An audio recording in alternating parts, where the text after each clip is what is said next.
ABIE Entrevista, 6º episódio. O atual momento econômico e as táticas de sobrevivência. Quer saber mais? Associe-se, inscreva-se no canal, compartilhe com os amigos, ative o sino de notificações.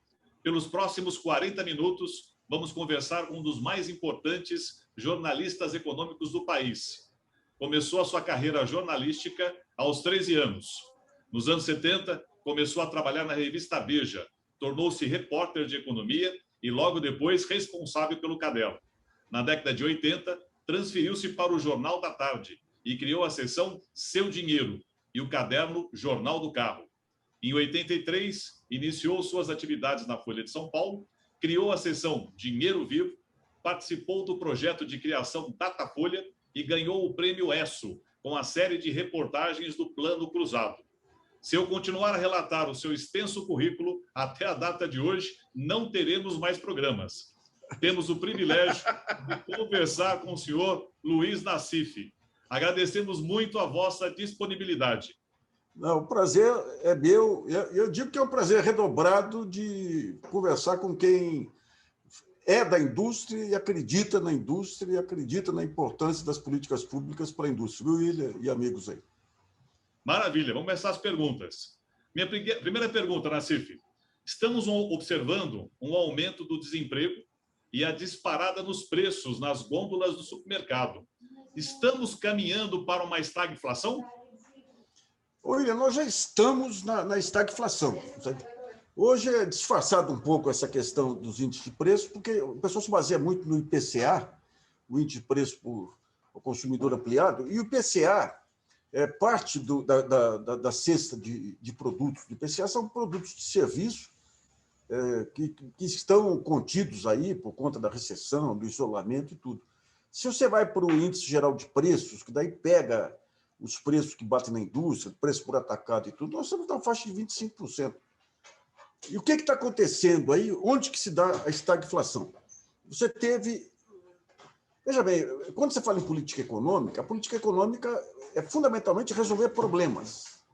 Não é você pegar... O Brasil está desde os anos 90, essa loucura de você põe no Ministério da Economia economistas que conhecem o livrinho e não conhecem a economia. Então, eles olham a realidade. A realidade não está batendo com o livrinho, eles falam, está errado o livrinho. Está errado o livrinho? Não, está errada a realidade. Então, o que aconteceu aí foi algo muito simples. Você teve essa questão do câmbio explodindo por saída de recursos do país, já há tempos isso por conta da baixa demanda interna. O Banco Central não atua, porque ele acha que tem que deixar por conta das forças do mercado.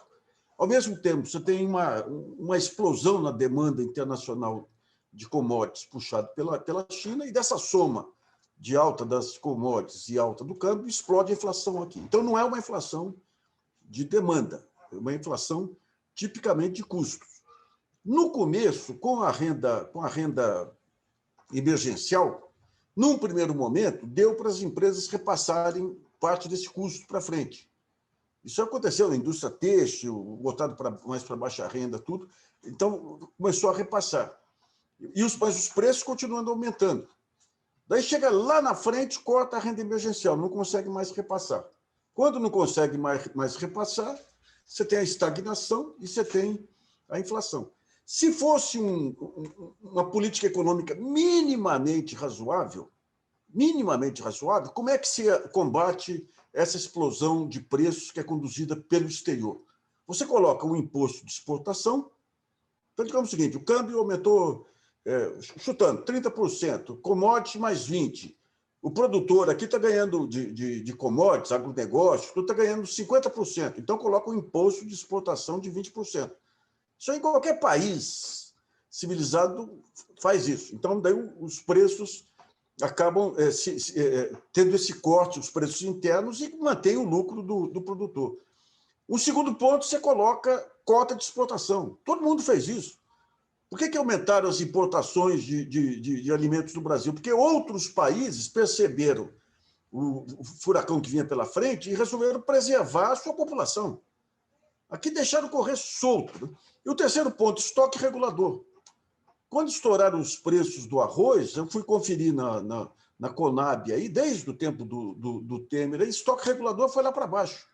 Então, todas essas ferramentas, que são ferramentas para impedir esses saltos de preço, quando entra, é uma questão de choque de oferta e choque externo. O Banco Central, a Fazenda, a economia, não usou nada, não usou nada. Então, os preços explodem, independentemente de demanda. Daí vem o Banco Central e fala como é que eu faço para resolver essa questão da inflação sem prejudicar o mercado financeiro. Aumenta a taxa de juros. Aumenta a taxa de juros, a demanda vai mais para baixo, sendo que a inflação não é problema de demanda. O país está lá embaixo. Eu acabei de pegar os dados aqui do IBGE. Em um ano, a população fora da força de trabalho aumentou 10,6 milhões de pessoas. A população desocupada aumentou 2,4 milhões de pessoas. A população ocupada diminuiu 8 milhões de pessoas. Então, isso não pode ser fator de demanda. E daí entra o ponto central, que o Banco Central e a economia eles só atuam pensando no mercado financeiro. É uma loucura. Só para simplificar, o que é um processo de desenvolvimento? É a economia real que dá. São vocês.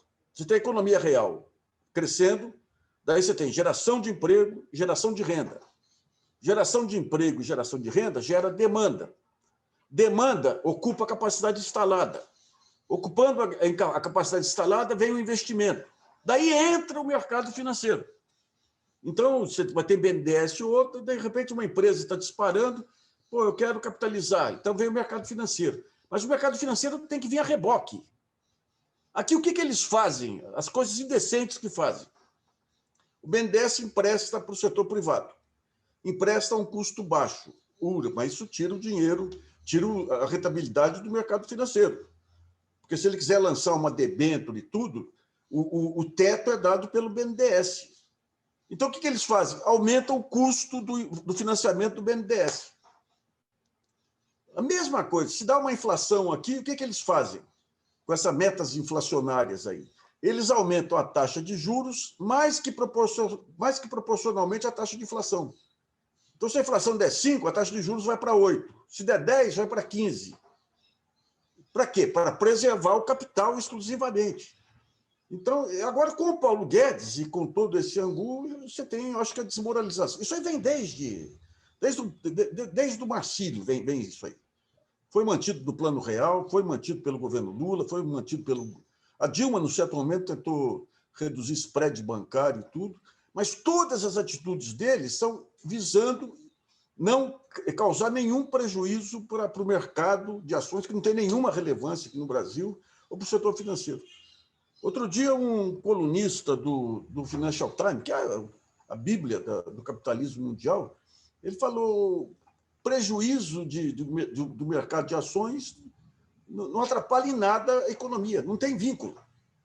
Mas eles só atuam, a gente podia até... Tem vários detalhes técnicos aí, eles só atuam visando não prejudicar o mercado de títulos e o mercado de ações. Então, à medida que a economia vai lá para baixo e eles vão dando gás para o mercado financeiro, você cria um descolamento, que são as bolhas que existem no mundo hoje, que vão explodir em breve. Hoje, nos Estados Unidos, outro dia a gente deu uma matéria, eles criaram um mercado de pinturas pela internet, em JPEG. Em JPEG. Estão vendendo quadros aí por 20, 25 milhões de dólares. Uma baita bolha que vem pela frente. Então, digamos, a estagflação está aí. E com o Guedes e Bolsonaro, nenhuma chance de reverter. Essa renda básica aí de R$200 é a prova maior. É a prova maior. Você tem um monte de alternativas aí, mas não com eles. Eles não têm fôlego, não têm interesse, estão muito amarrados aos interesses imediatos aí de mercado financeiro para fazer essa recuperação. Então, é estagflação mesmo. Maravilha. Eu vou convidar agora o Paulo Carré, da empresa Aderi Indústria Serigráfica, Rio Grande do Sul, para fazer uma pergunta para nós. Luiz, prazer te conhecer, poder falar contigo, né? Se eu não tivesse essa oportunidade, talvez a gente demorasse um tempo para se encontrar, mas, enfim, sempre é bom, né? Então, vamos lá. existe alguma possibilidade do governo criar algum plano econômico para combater a inflação e estimular o crescimento nos mesmos moldes do Plano Cruzado? Você tem hoje um campo... Você tem você tem uma possibilidade. Veja bem, o governo ele emite títulos da dívida pública ou ele emite moeda. Isso é um poder do governo federal, isso aí. A recuperação da economia, a gente conversava um pouquinho antes sobre esse negócio da renda básica. O pouco que entrou de renda básica, como que deu um alívio. Então, a recuperação da economia não tem nenhuma dúvida. São investimentos públicos, em obras de infraestrutura, porque o setor construção civil é o que reage mais rapidamente aí, com geração de emprego, e tudo em renda básica. Renda básica para garantir essa população que hoje tem barracas no meio da rua, aqui em São Paulo, de famílias que perderam emprego, tiveram que sair de casa. Então, digamos, como é que financia isso? Daí vem uma loucura que a mídia aqui repete, não pode gastar muito, porque senão estamos jogando a herança para as futuras gerações, que é impressionante a falta de senso crítico aí da imprensa econômica, né? Você tem uma saída que é tranquila, que é emissão de moeda. Emissão de moeda. Daí você fala, pô, qual que é a contraindicação de emissão de moeda? Provocar inflação de demanda, obviamente. Com a economia caindo 4%, 5%, não tem nenhuma condição de provocar inflação. Você fala, pô, lá fora o excesso de emissão está provocando inflação. Não provoca inflação. O que acontece é o seguinte, esse controle que o sistema financeiro tem sobre as políticas públicas faz com que a injeção de dinheiro se dê através dos bancos. Então, os bancos injetam dinheiro. Aliás, o FED, Federal Reserve, outros bancos, Banco Central Europeu, injetam dinheiro nos bancos. Como você tem uma economia estagnada, não tem demanda por crédito. Então, aquele dinheiro fica empossado. Então, para onde que vai aquele dinheiro? Para especulação com ativos, com ouro, com petróleo, com... No caso aqui, se você faz a emissão no Brasil, vai para a renda básica, para onde que vai esse dinheiro? Vai direto para consumo. Se faz para obra de infraestrutura, para onde que vai esse dinheiro? Vai para a construção civil. Então, não tem criação de bolhas. Isso aí já foi... O André Lara, que durante anos aí era o principal porta-voz do mercado, ele já caiu a ficha disso aí. Então, você teria plenas condições. Daí, como é que você segura o câmbio? Você tem 500 alternativas. Você tem IOF para saída de dólares, você tem 500 alternativas. Gente, só para dar um exemplo para vocês aqui, lá atrás, nos anos 50, o Brasil tinha um problema enorme aqui, cambial. Não tinha reservas cambiais que nem tem hoje. O Brasil não entrou em nenhuma crise cambial desde 99 por conta das reservas cambiais. Então, ele não tinha divisas, não podia crescer. Daí entra o Oswaldo Aranha, que era advogado, não era economista. Ele pega o pessoal do Banco do Brasil, conversa com um cara que atuava no câmbio do Banco do Brasil e cria um sistema de taxas múltiplas de câmbio. Você tinha uma taxa de câmbio para cada tipo de produto, mais ou menos essencial. Daí vem os puristas e falam, pô, isso aí vai contra a teoria. Resolveu o problema naquele período.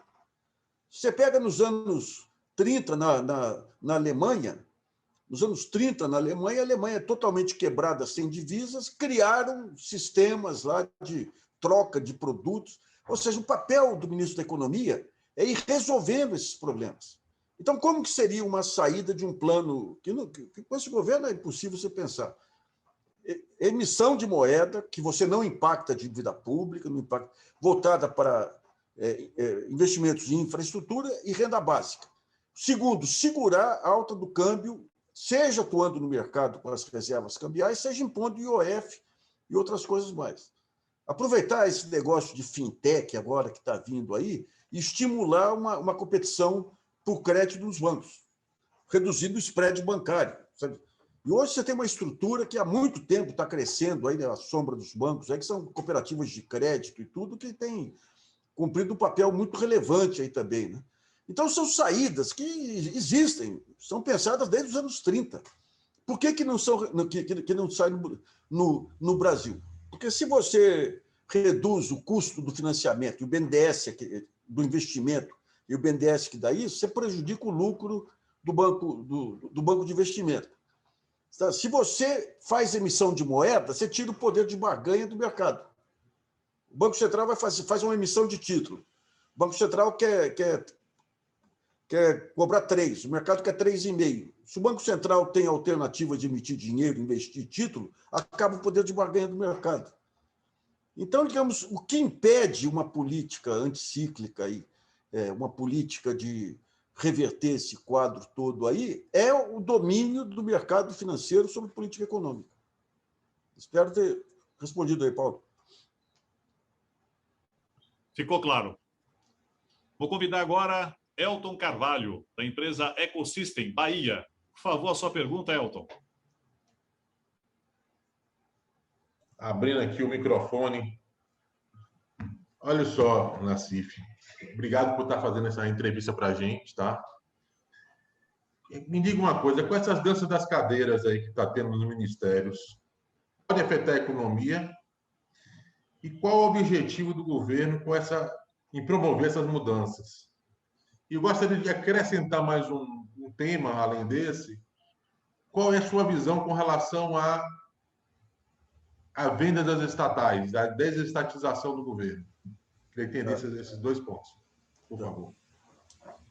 Bom, vamos começar pela venda das estatais. O que você está vendo é uma baita de uma negociata aí, sabe? Se você pega... só para te dar um exemplo. Se você tem um monopólio aí, da Petrobras, de gás e de tudo aí, o governo tem condições aí de estabelecer limites. Essa loucura de o preço interno ter que acompanhar preço internacional, daí você pega o setor privado acusando a Petrobras de jogar os preços lá embaixo para inviabilizar a competição do setor privado. E, ao mesmo tempo, vendendo a ideia que a Petrobras tem que vender as refinarias para melhorar a competitividade e reduzir preços do setor privado. Uma coisa ou outra. O excesso de privatização é um horror, a gente já sabe isso. Mas você tem setores que em todos os países, que são setores estratégicos, em todos os países civilizados, são setores que têm forte intervenção do setor público. O setor elétrico é um caso desse.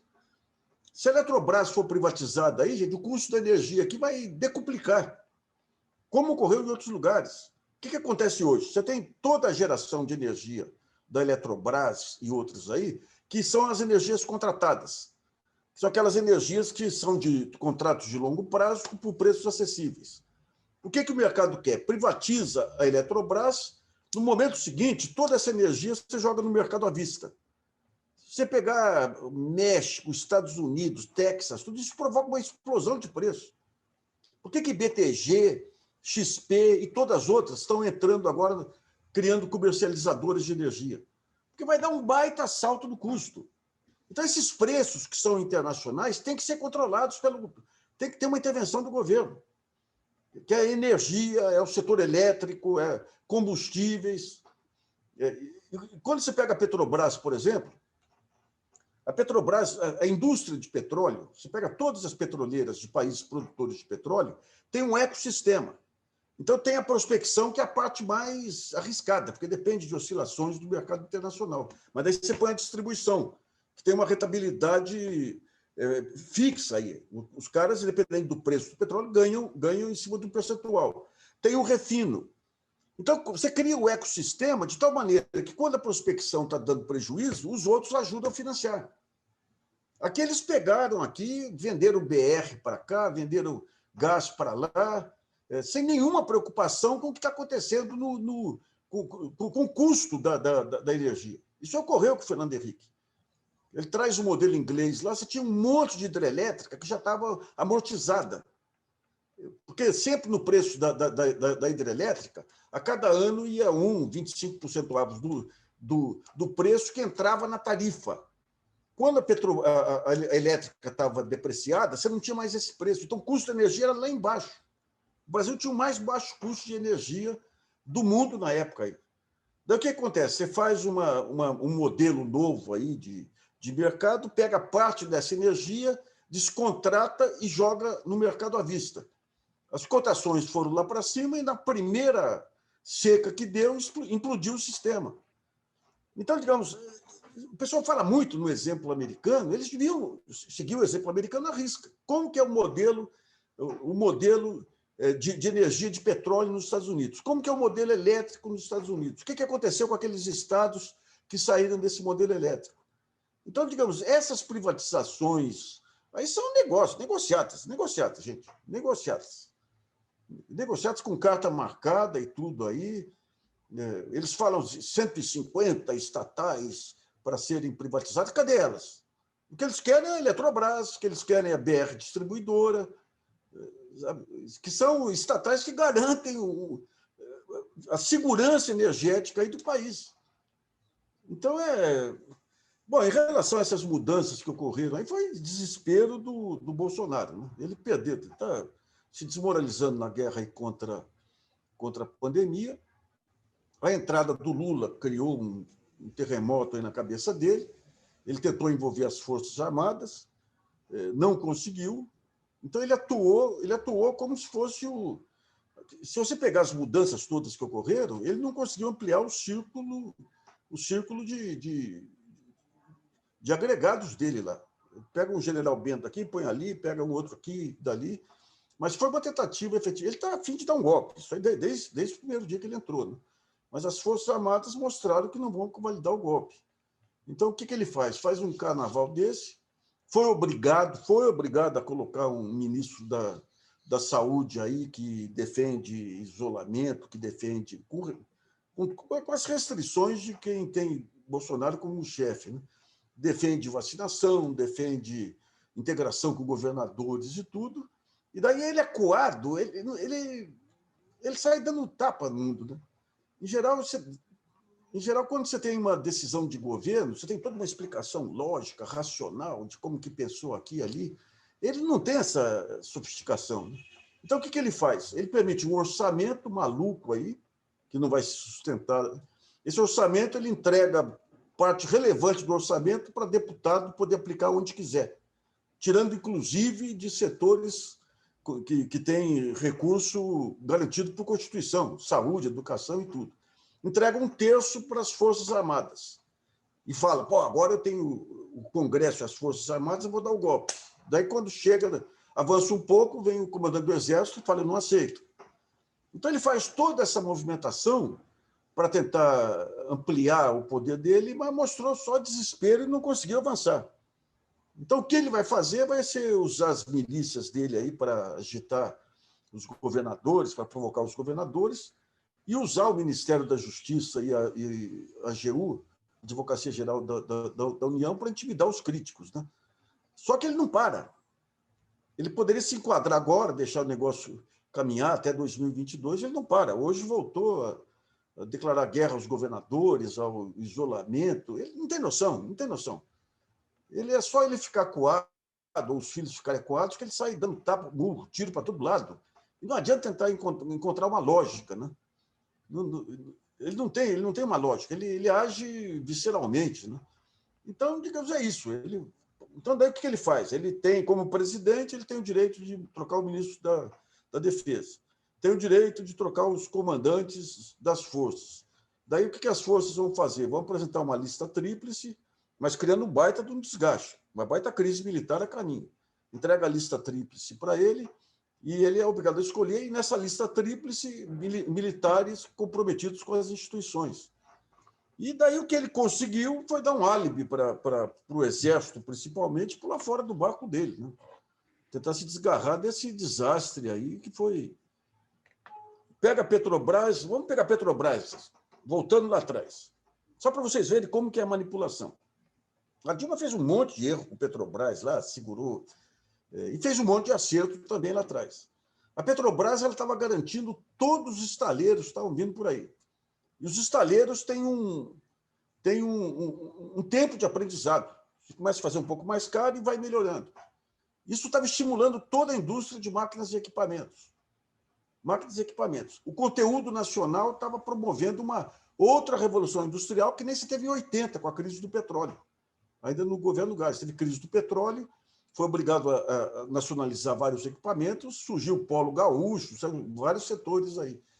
Daí os caras vêm Quando entra Temer, fala: a Petrobras está quebrada. Você pegava o Globo lá, minha colega Miriam, então, está quebrada a Petrobras. A Petrobras lançava título perpétuo no mercado americano, título perpétuo, e a demanda era 3, 4 vezes maior que a oferta de título. Como é que pode estar quebrada? Então, criam essa ideia da... Como é que pode estar quebrada uma empresa que tem as maiores reservas de petróleo do mundo? Então, criam todo esse angu para quê? Para você poder acabar com o conteúdo nacional, acabar com o impulso que estava dando na industrialização, matar a indústria naval. Então, os crimes que fizeram de desconstrução do país, e tudo isso, você vai desmontando, vocês estão na ponta, bate em vocês. Essa desindustrialização está ligada a isso. Então, esses movimentos do Bolsonaro são movimentos de desespero, esperneio efetivamente. Legal. Vou convidar agora a Viviane Abieia, São Paulo, para fazer uma pergunta para nós. Obrigada, William. Boa tarde, Sr. Nassif. Obrigada pela oportunidade. Eu vou fazer uma pergunta em nome do Marcos Dibas, da Delta Etiquetas do Paraná e da Abieia. De maneira geral, o que as indústrias podem esperar para 2021 e, principalmente, o que devem fazer? É hora de acreditar e investir ou é melhor recuar e administrar os clientes que já se tem? Obrigada. O que não deve esperar muita coisa. Você vai ter essa questão da vacinação, não vai resolver de cara. E é um conjunto de dúvidas também no ar aí sobre essa geração de vacinas aí, né? Você tem a nova cepa da vacina aí, que aparentemente essa vacina da Butantan não dá conta. Por isso que a Butantan saiu correndo para conseguir uma outra vacina aí que tem eficácia contra as novas cepas, né? Então, não dá para esperar uma recuperação de pronto. O Paulo Guedes reduz para 3 meses de auxílio emergencial por R$200. Você vai ter... Hoje, o Bolsonaro falando em crise social. Claro que vai ter crise social. Você tem que fazer isolamento. A pandemia explodindo para todo lado, o pessoal morrendo de fome e o governo segurando o recurso. Então, vai ser um ano muito agitado, né? O que tem que... As associações elas vão ter que trabalhar, se virar por conta própria aí também. Uns anos atrás, eu estive lá em Nova Serrana, lá em Minas Gerais, e eles tinham um trabalho... Ali é mais fácil, digamos, porque é tudo na mesma localização geográfica, né? E eles faziam um trabalho muito interessante, cooperativo, viu? Muito interessante. Eles montaram lá tentaram dar saltos de qualidade e tudo no sistema deles. Tentaram também voltar para o mercado externo, que não é o caso de vocês, mas eles montaram, através de WhatsApp, sistemas simples assim de troca de informações, troca de estoques, equipamentos que um tinha e o outro não tinha. Criaram um ecossistema lá de informações muito interessantes aí, né? Mas, principalmente, falou em ecossistema, a empresa dele é ecossistema. Principalmente tem que trabalhar as informações, os diagnósticos. Cada setor tem que ter um diagnóstico muito preciso sobre o que está acontecendo com ele, porque eu acho que essas questões estratégicas de vulnerabilidade da economia vão ser temas cada vez mais sensíveis para a imprensa como um todo e para o parlamento. E isso parte de um bom diagnóstico, né? Eu não sei, eu precisaria entender melhor a estrutura do setor de vocês, mas, digamos, a consolidação de informações é relevante. Eu não sei se tem espaço para central de compras e tudo mais aí. Tem um conjunto de ferramentas que os setores podem utilizar. Agora, tem que ser específicas para cada setor, né? Para cada setor. Eu teria até muita curiosidade depois, aí mais tarde, de entender melhor as características, as diversas características do setor, o que tem de coisas em comum entre as diversas empresas, o que tem de matérias-primas, de insumos e tudo. Mas são ações desse tipo aí, sabe? São ações desse tipo. Você tem...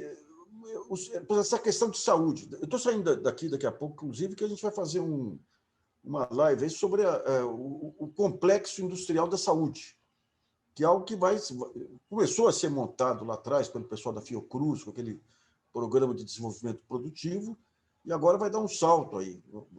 Não sei se com o Bolsonaro ainda, mas ficou nítido que é um ponto essencial, né? No curto prazo, tem que cuidar do caixa, e ficar atento com as estatísticas para as demandas. Aí, o governo ele vai ter que entrar com auxílio aí para manutenção de emprego, manutenção de capital de giro, e vai ter, né? Que nem a França fez, Inglaterra fez, Estados Unidos está fazendo. Sabe? Mas o primeiro ponto é ter que ter estatísticas bem consolidadas aí sobre estrutura de emprego, estrutura de tributos, estrutura de produção. Esses aí são os pontos centrais. E depois partir para essa questão de central de compra, ou de troca de matéria-prima, não sei. Aí realmente seria chutar de fora, aí, sem conhecer mais de perto o setor. Sabe? Maravilha, já deu algumas dicas importantes para nós. Depois a gente vai trocar figurinhas. Vou convidar agora o senhor Jason Nunes, da Prontec, Campinas, São Paulo, para nos fazer uma pergunta.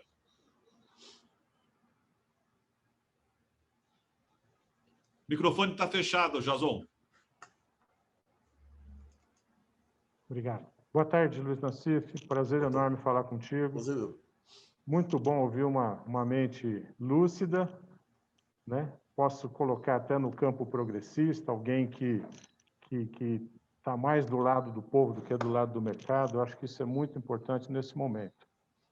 E queria retomar a questão da lei orçamentária de 2021, essa lei que saiu do Congresso, está na mão do presidente, e virou um pandemônio, porque ela prevê corte até na Previdência, cortou direitos, despesas obrigatórias, incluiu emendas parlamentares, reduziu a verba do IBGE, que inviabiliza o censo, ampliou as emendas e ampliou a parte militar. Né? 1/5 do orçamento é para os militares. Eu queria ouvir de ti as consequências disso para o Brasil, em especial para a indústria. Tá. Não, isso aí não vai passar, não tem como. Mas mostra, primeiro, uma subordinação total do Paulo Guedes ao Bolsonaro, porque ele participou de todas as etapas, e a lógica deles é uma lógica bizarra. O Bolsonaro ele acha o seguinte: ele compra tudo. Basta comprar que ele consegue tudo. E ele tinha dois setores para serem comprados: os políticos, Centrão, a Câmara, e os militares. Então, ele faz essa maluquice de permitir livremente lá que os caras transformem tudo em emenda parlamentar e entrega essa dinheirama para as Forças Armadas. E não colou. Então, o que está acontecendo agora? O Tribunal de Contas da União está sendo acionado aí, eles vão ter que voltar atrás. Já começaram a cortar algumas das emendas aí, mas mostram a total falta de controle da política econômica. Sabe? E quando você pega lá atrás, eu conheço o Paulo Guedes dos anos 90, aí, eu conheço, careca de conhecer o Paulo Guedes. O Paulo Guedes mesmo como um cara ortodoxo, ele é um cara medíocre, ele é um grande vendedor, é um vendedor de ilusões. Você dá um biotônico para ele vender aí, ele vende mais do que o homem da cobra aí. Mas é uma pessoa sem não tem conhecimento, nem de mercado. No mercado, qual que era o lucro dele em mercado? Trabalhar com insider information e trabalhar com fundo de pensão estatal. Então, ele não tem visão. E daí entra a equipe dele e o pessoal fala: não, é a equipe mais preparada, equipe brilhante. Se pegava meus colegas da imprensa, sempre que se referia ao Paulo Guedes, equipe brilhante. Fala, mas brilhante o quê, gente? Qual a tese que eles defenderam? Qual a produção acadêmica deles? Né? Então, não tem. Esse orçamento vai ser refeito totalmente aí. E daí vai bater num ponto central que a gente vem alertando aí desde do governo Temer, essa questão da lei do teto. Isso é impraticável. Você tem uma teoria que vem de Chicago, que o Paulo Guedes tenta utilizar e o Temer utilizou, que é chamada teoria do choque. É o seguinte, quando você tem um choque grande num país, seja um impeachment, um golpe de Estado, seja um terremoto, seja o que, um desastre natural, seja o que for, você cria uma desarticulação completa na sociedade. E daí entra aquele clima de preciso de uma luz. Então, é nesse momento que você tenta emplacar teorias que não seriam aceitas pelo sistema político, pela população, em circunstâncias normais. Então, o que eles fizeram? O que fizeram lá de empurrar a goela abaixo um conjunto e tentaram pegar a lei do teto e falaram, bom, agora que nós temos o poder aqui momentaneamente, vamos criar uma lei para amarrar o orçamento durante 20 anos, que é uma maluquice, uma maluquice. O pessoal fala, pô, não vai aguentar 2 anos aí a lei do teto. Então, esse vai ser um ponto que vai ter que ser revisto lá, vai ter que ser revisto, e mais uma vez, vai ser revisto porque nós temos outro choque aí, esse choque dantesco aí da pandemia e dos erros de política econômica. Né? Então, o orçamento vai ser revisto. Agora, a lei do teto é uma discussão um pouco mais complicada, mas vai ter que ser revista também. E para a indústria ia ser um desastre. Né? Pelo menos a parte militar seria um pouco para a indústria lá, porque para produtos militares aí. Né? Mas o problema, você pega o que fizeram com o BNDES, gente. O BNDES era o único setor que dava para as empresas brasileiras um custo de capital competitivo internacionalmente. Daí fala, pô, vai ser competitivo internacionalmente, como é que vai dar lucro aqui para o banco que quer entrar? O que interessa para o banco de investimento, para o fundo de investimento? Interessa que as empresas de vocês tenham o preço mais baixo possível. Se vocês têm acesso a financiamento do BNDES ou um custo de crédito mais barato aí, vocês estão guarnecidos. Então, o preço de aquisição pelo mercado financeiro fica mais caro. Essa é a lógica. Então, o orçamento vai ser revisto totalmente aí. Viu? Legal. Convido agora Elvio Filho, do grupo Servir, Vinhedo, São Paulo. Por favor, a sua pergunta, Elvio. Obrigado, William. Nassif, um prazer enorme ouvir você, ver você, uma honra. Acredite nisso. É muito bom a gente ouvir pessoas lúcidas como você. Me ajuda a entender uma coisa. A gente está lidando com 2 doenças simultaneamente. Uma é a questão do Covid e outra é esse governo que nós temos. Nessa confusão, a doença acabou obrigando as pessoas a irem para casa, e a informação que a gente recebeu é que, estando em casa, precisavam de computadores novos, de telefones novos, aí viam que as coisas em casa estavam desarrumadas e foram para as lojas de material de construção. Então, em linhas gerais, a gente viu aí alguns setores da economia aquecidos, enquanto os setores como lanchonete, restaurante, coisa assim, dá dó. Né? A pergunta que eu faço é assim, esses segmentos que foram aquecidos em função, uma parte em função da pandemia, outra parte em função do valor que o governo colocou na economia. Isso é uma bolha? Até que ponto é uma bolha? Até que ponto esse consumo se sustenta, na sua opinião? Olha, só um pouquinho. Fica à vontade. Ai, meu Deus do céu. Viu? Deve ser o Paulo Guedes. Não atende ele, não. Ai, meu Deus do céu. Não sei porque o pessoal faz isso, viu? Bom, o que acontece é o seguinte, é uma bolha, não é uma pequena bolha, assim. Vamos imaginar o seguinte, isso ocorreu em alguns períodos ao longo da história. Automóveis, você fica um tempão por alguma razão, sem crédito para financiamento de automóvel. Aquilo cria uma demanda reprimida. Aquela demanda tem um ajuste. Então, tem um crescimento maior, uma pequena bolha, ela depois volta ao normal. Quando você pega essa questão de casa, acontece a mesma coisa. O cara vem para casa, pô, faz tempo que eu não mexo aqui em casa, agora que estou vendo. Então, ele tem um primeiro ajuste aí, dá uma resolvida aí nas questões da casa, e não vai se repetir mais adiante, isso aí. Né? Então, digamos, são essas altas que ocorreram. Você tem algumas altas aí, as vendas virtuais vão ampliar, você vai ter muito essa questão de pedir comida fora de casa, alguns hábitos vão mudar. Né? Mas o que vai acontecer o que vai acontecer no agregado, não, depois que você recompõe lá, fez as reformas, tudo, você volta ao normal. Então não dá para esperar a repetição da recuperação desses setores aí, tá? Maravilha. Passou muito rápido os 40 minutos, foi uma verdadeira aula. Nós representamos 1.800 indústrias no Brasil. Que mensagem você poderia passar para esses empresários que estão nos assistindo? Olha, eu sou filho de um pequeno comerciante, que era farmacêutico. Eu sei o que é a luta diária de você construir o seu trabalho. O que é mensalmente, crescendo gradativamente, o que são aqueles ajustes de gestão, de tecnologia que se faz dia a dia. Nós precisamos voltar a ter essa gana desse empreendedorismo, não daquele empreendedorismo do cara que ganha dinheiro fazendo arbitragem de preços. Isso aí não é empresariado, isso aí é uma versão moderna da agiotagem aí, sabe?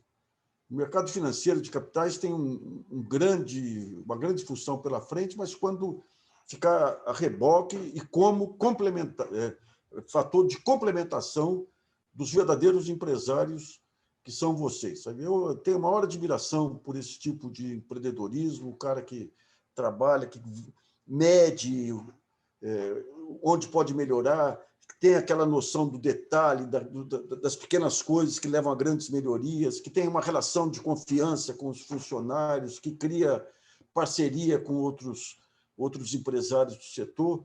E nós estamos precisando, o empresariado está precisando ter uma baita de uma renovação, com novas lideranças aí que tragam novas ideias dentro de um país mais cordato, de um país mais amigo, de um país mais solidário. Nós temos um grande país pela frente que foi construído por uma multidão de pequenos, grandes empresários. Então, parabéns pelo trabalho que vocês fazem, estamos torcendo aí para que sejam bem-sucedidos. Obrigado, a Bia agradece e espero que a gente possa estar ao vivo e a cores o mais breve possível. Essas suas informações aí são muito preciosas que a gente possa repetir várias vezes. Forte abraço, Luiz.